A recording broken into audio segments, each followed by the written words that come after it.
All right, let's get started, everybody. Good morning, and welcome to the Gulf Intelligence Daily Energy Markets live video podcast. Today is Monday, March 6th, 2023, and we've got three experts here with us today from different parts of the world. I'm happy to welcome Omar Nahia, Global Head of Derivatives at BB Energy, Peter Maguire, Chief Executive Officer of XM Australia, and Victor Yang, Senior Analyst at JLC Network Technology. Thank you all for joining us today. Thank you. So today, the talk of the town is China. China brought down its growth forecast for the year to a level not seen for decades, probably at least over the past 30 years. Meanwhile, Europe is insisting that it's no longer dependent on Russian energy, and there's a lot of speculation coming out of the US over mixed signals with the Federal Reserve. We want to know what this means for the direction of markets, and we seek to gain insights into these topics in today's session. And Victor, I'd like to start with you and start talking about China right off the bat. China on Sunday announced an expected economic growth of 5% for the year, well below growth over the past several decades, causing oil futures to trade down 58 cents to $85.25 per barrel. Can you describe a little bit for us how this changes the outlook for China, or does it change it at all? And what's your take on that, please? Well, I would say this target has been expected. We expected the government to set a modest target for 2023. And as you know, the 10% growth is largely over, say about a couple of years ago, say 10 years ago. 10% or close to 10% growth, we are not going to see that in the future. And because the government is now trying to restructure its economy for better development, for high quality development, unlike in the past. And second, as you know, we had no more restrictions, due to the virus, but a lot of companies, particularly private ones, are still having a more difficult time than before the virus, the pandemic. And one of the key is to, promote the development of private companies this year and in the coming years too, to provide them with the more level playing field together with state-owned companies. That's very important to the country's economy. Yes. Thank you. And Omar, I want to bring you into this as well. I'm curious your take on this Chinese forecast, and I'm curious to know what you think about the challenges that China is seeing that made it downgrade its growth forecast to 5% from 5.5%. Is it due to this underlying overall restructuring that Victor has mentioned, or is it due to some one-off event like insufficient local demand at this point in time? And what you think are the factors weighing in on these growth prospects? To be honest, who knows, right? If you want to forecast for a year 5.5, 5.0, 5.25, I don't think it really matters that much. What I'm more focused on basically is in terms of China is what's going to happen with China and the US, China and Europe. Are they going to be? So I don't think, between China and the West, let's call them kind of breaking out in hugs and high fives, or China and the West kind of, taking a step back from each other, I think a step back is much more likely and probable. I've been really impressed, if you like, by all the statements that I've seen coming out of China, various officials speaking, really strongly for the first time that I can remember, against stuff to do with, the US, like arms to Ukraine, saying, point blank, like, how come you can supply arms to Ukraine, but we can't supply them to Russia? How can, the stuff about Taiwan, how can you be like, one country policy, China and Taiwan, and then, you want to put soldiers, you want to give them arms and all this kind of stuff. So I think the risk between China and the West, is a kind of bearish factor for me, much more than whether it's going to be 5% or 5.5% growth. Because in any case, it won't really matter. Because if China grows 7%, the West will say no, it's all you can't trust Chinese data. And if it grows 3%, they'll be like, oh, look at them, their economy is terrible and all this kind of stuff. So it doesn't really matter to me.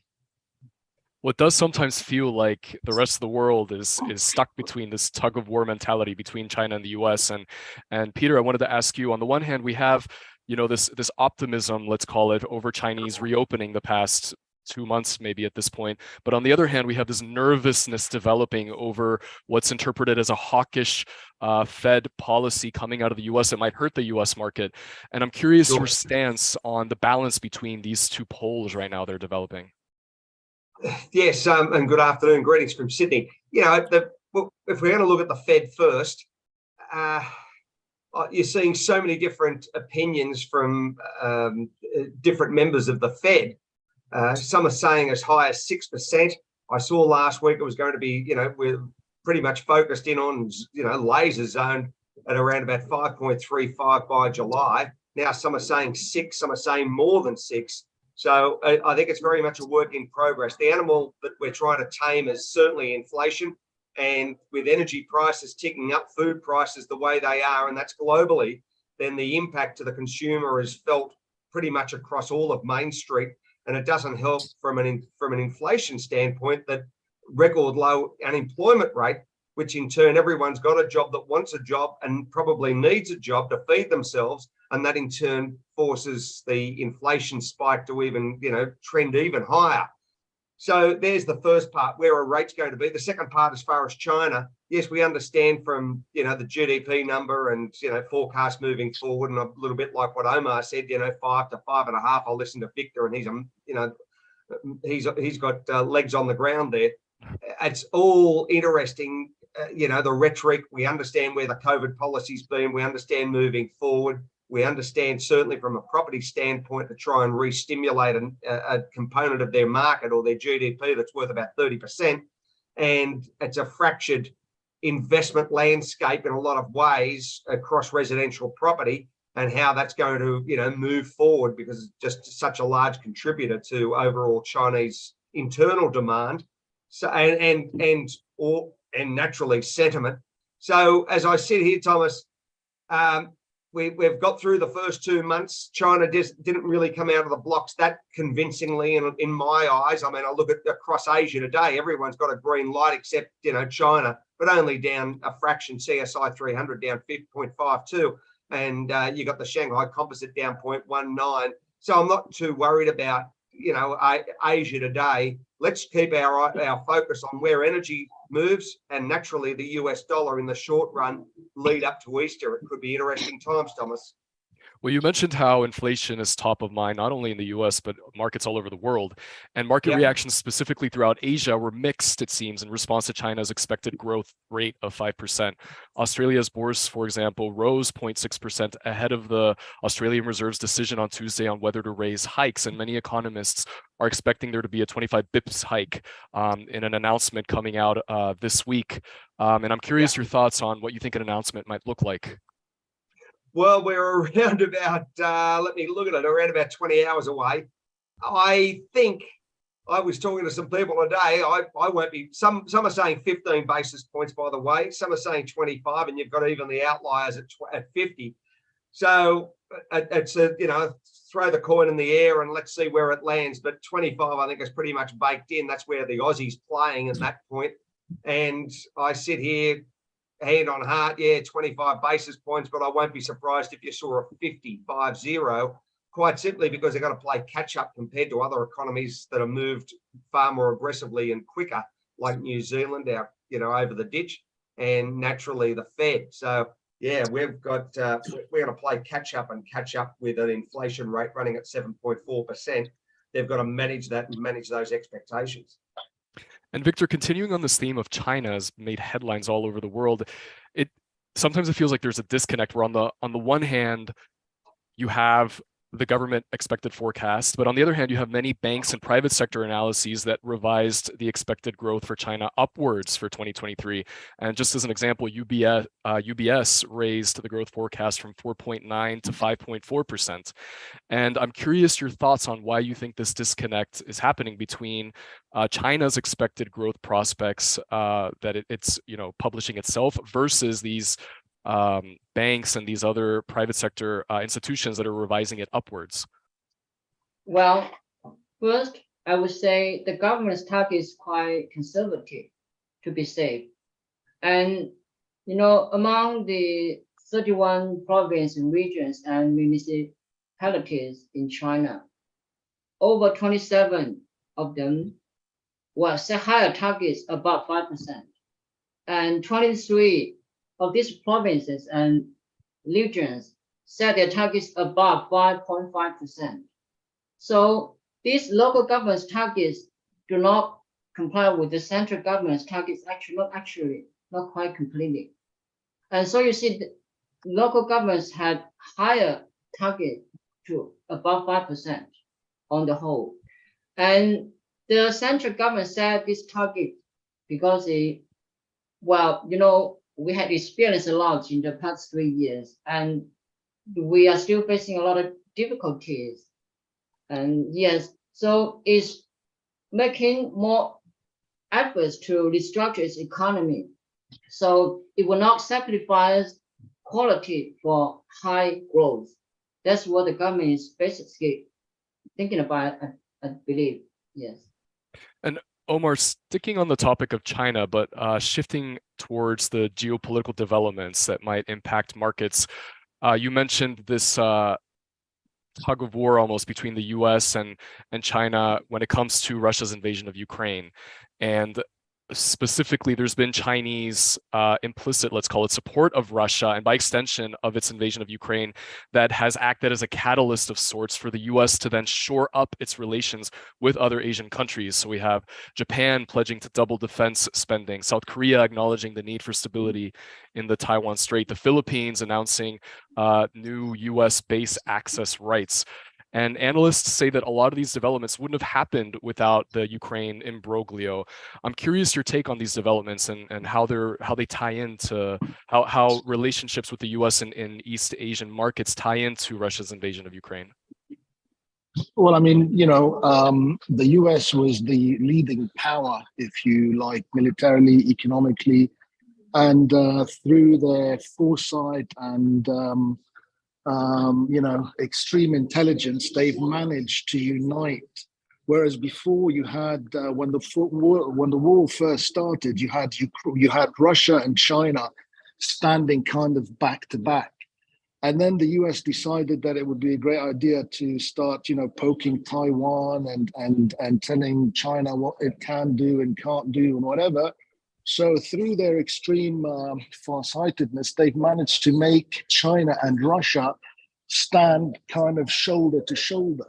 So I think this is going to be this is going to be a massive problem for the US, a massive problem economically, a massive problem militarily, a massive problem on every level. And so I think basically the story is already done and dusted and past. So the US is desperately trying to play catch up, and not just in the Far East, but in Africa, all over the world. You've seen at the UN, they tried to get the global South or people to sign up, at the G20 to this condemnation of Russia, and they got nothing. So times have definitely changed. So, Biden is not such a great kind of speaker. He has problems with stares and that kind of stuff. So and if you look, this is the leading kind of power in the West, right? You've got the other problem, which is the Nord Stream 2 blowing up, and everybody understanding, knowing that the US committed that act, and when Europe says we're investigating. They're investigating and announcing absolutely nothing. I mean, so it looks, the optics are absolutely terrible. The hypocrisy is plain for everybody. They can't seem to win on any kind of level, not militarily in Ukraine, they send them, I love how they kind of say, okay, we're going to send them, tanks and planes but the logistics of the stuff, if you send them 10 different tank Challengers and Leclercs and Abrams and whatever, they don't have the logistic to supply the ammunition to each of these, or have maintenance for each of these, or engine parts for each of these. So it's a total disaster. And over time, basically, it's just going to get worse and worse and worse and worse. Europe, I think, heading into the coming winter, I mean, Europe says, we're 80%, van der Leyen yesterday said that we're 80% free of Russian oil and gas. Yeah, you're 80, but you've spent an extra 800 billion euros for the privilege. I mean, it's just unbelievable. So either you expect people to be stupid, or at some point you're gonna, that something's gonna play catch up to you. And I think that's what's gonna happen. So I'm not enamored with this, US policy, East, West, or anywhere, basically. Well, it's interesting what you bring up about Europe, because probably ideally for the US, Europe would act in lockstep when it comes to policy towards Ukraine and policy in general. And Peter, to Omar's point, the EU Commission President, Ursula von der Leyen, said over the weekend that the EU is no longer dependent on Russian oil and gas. She called it a thing of the past, considering, like Omar said, that Russia cut 80% of its gas exports to Europe over 8 months, and that US and Norway have stepped in to fill that void. And I'm curious your thoughts on whether you think that statement is a fair representation of Europe's situation, or if those statements might be true right now, but could be outdated in a week or a month from now. Well, if I can refer to yesterday's edition of the Financial Times, page 2, that we probably all may have read, let me just read one small paragraph, and it regards UAE and Russia. And people put, the UAE officials clamped down on suspected sanctions busting. Washington is worried that the UAE is becoming a hub for shipping electronics and other items that can be repurposed to help Russia's war effort. So people familiar with the discussion said one worry was re-exporting where goods were routed through the UAE to sidestep restrictions. Now, there's an example of Russian goods or rerouting them, and a similar mindset as far as energy. So while we sit here, we understand the position where Russia is, and it wants hard currency, and it's got some very strong allies, both in the oil market and naturally geopolitically with the likes of China and other nations with their BRIC. So it's going to be this protracted war I don't think is anywhere near finishing just yet. And it could be quite tumultuous over the next matter of months, when hardball becomes nearly impossible on every side of the equation. And remember that they've got oil that can, and if they spike it, with a geopolitical situation, that can really create much angst to the consumers all across Europe and naturally the rest of the world. And at this juncture between geopolitics and financial markets, Victor, sometimes we hear talk of the dollar's demise and its current command of global debt markets and its premier status as the currency for denominating everything. And this runs parallel to rising savings in Asia, even though a lot of those countries remain addicted to dollar credit, including South Korea, India, Philippines, Thailand.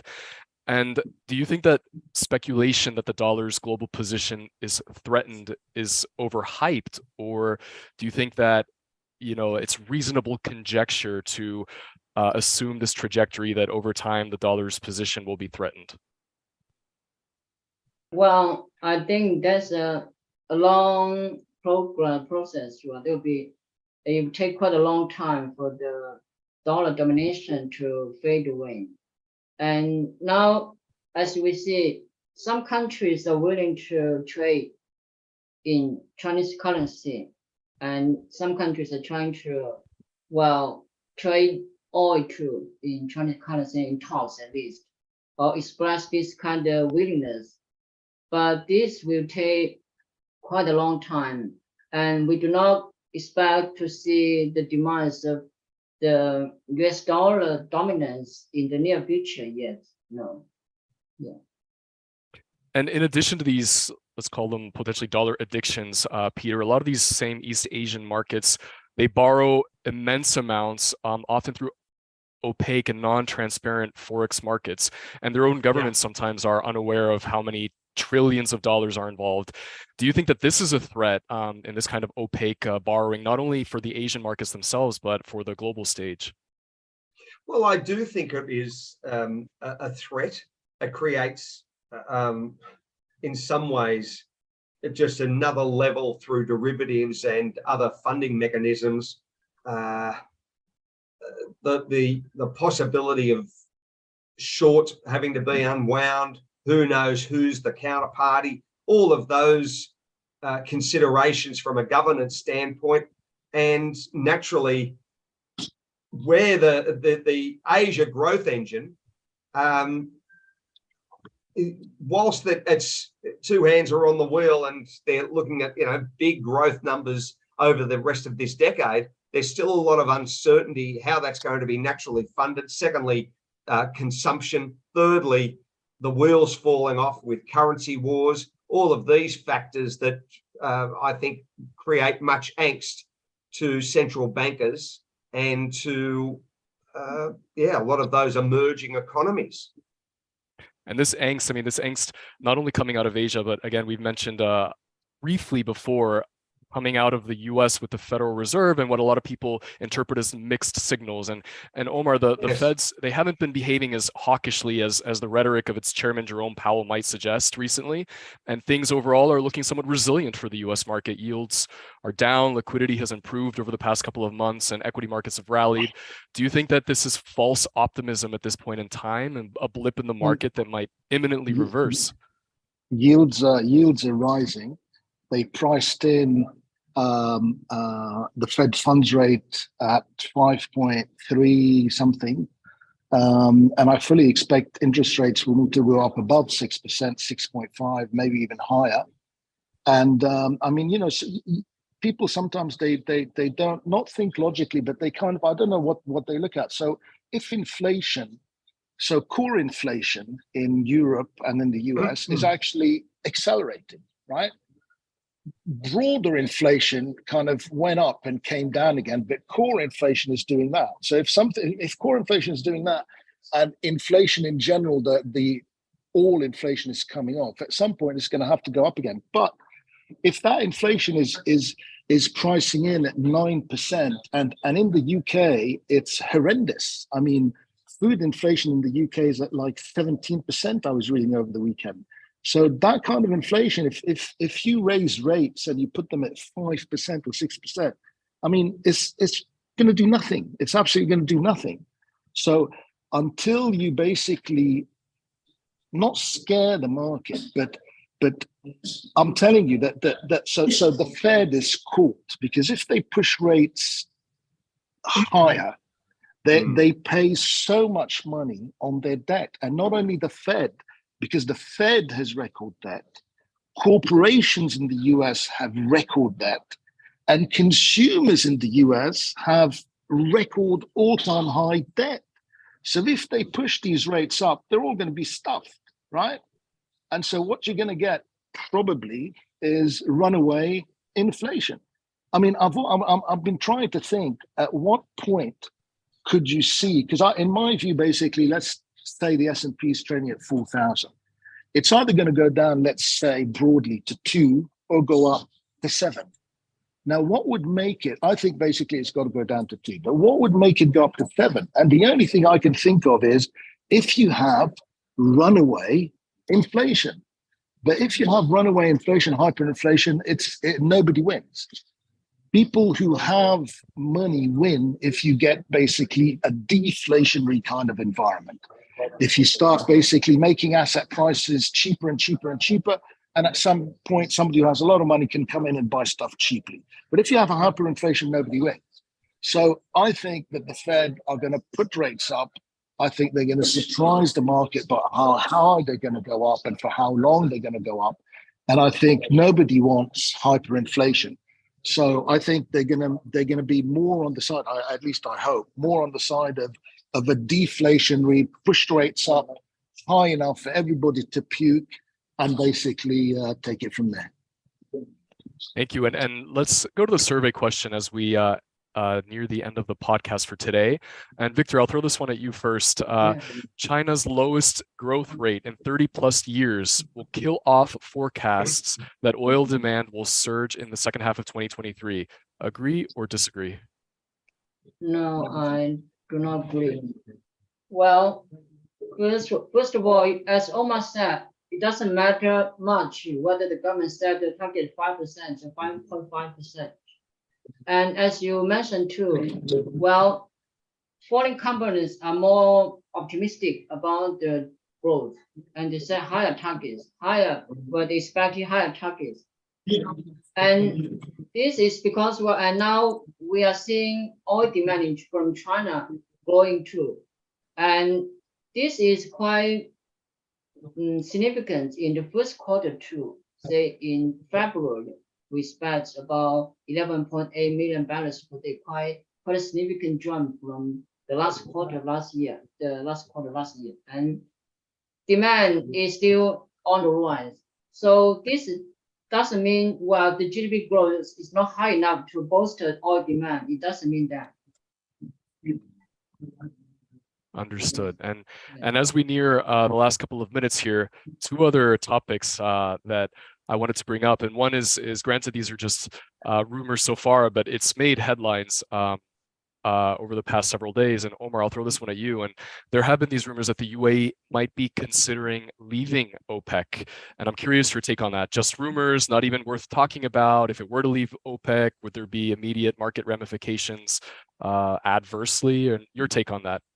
You used to get a lot of this stuff when Trump was in power, right? So you used to get like him tweeting something, the Wall Street Journal saying something. And, you know, with the Western newspapers, it's basically you say something and you attribute it to a source with knowledge of the whatever who doesn't want to be identified, which basically probably means they're just making it up. So, you know, at the end of the day, you know, as soon as they released that, within a few minutes, some reporter went and asked the UAE, whoever it is, Ministry of something, are you considering? They said, no, we're not. So, you know, these kinds of reports that are based on very little are kind of becoming a hallmark of a Western journalism, right? So, I mean, it's quite astonishing. You had the pipelines blow up and not one single newspaper anywhere, you know, even in Germany, has actually bothered to kind of say, look, this is what Seymour Hersh is saying.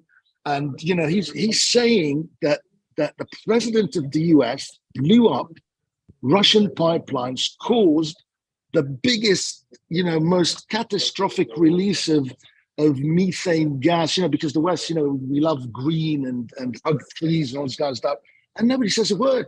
And then they come up with these stories that, you know, they want to leave OPEC and they might whatever, and considering this and maybe that. And so no, I don't pay much attention to that stuff. As soon as the story came out and the market dropped, everybody was laughing because everybody was trying to buy. And then basically it just went straight down, straight up. And there wasn't a lot of volume behind it. But these stories, people are used to them from when Trump was in power. Now, they kind of, you know, a lot less, but still the same stuff. They're just fluff, you know, based on very little at all. An anonymous source says. I mean, really. Right. Well, those rumors were squashed pretty quickly from the official channels shortly after they were released in the media. And as we run up on time, we just have a few minutes left. Peter, one more question I wanted to ask you regarding the energy transition front. We had BP's U.S. business saying that it's going to stick to its promised transition away from fossil fuels, even while it's also planning an aggressive oil output increase. It had planned to slash oil output by 40% by 2030, and now it's been revised downwards to 25% by 2030. And at the same time, it recorded record profits in 2022 after Russia's invasion of Ukraine when oil surged. And I'm curious, your final thoughts on this. And are these energy transition targets, are they posturing? Are they meaningful at all? Your take. Wow, that's there's so much to answer in around about 90 seconds. I don't. I sit here in Australia and I have a different footprint as far as electric vehicles because of the sheer geographic size of Australia. We aren't Europe.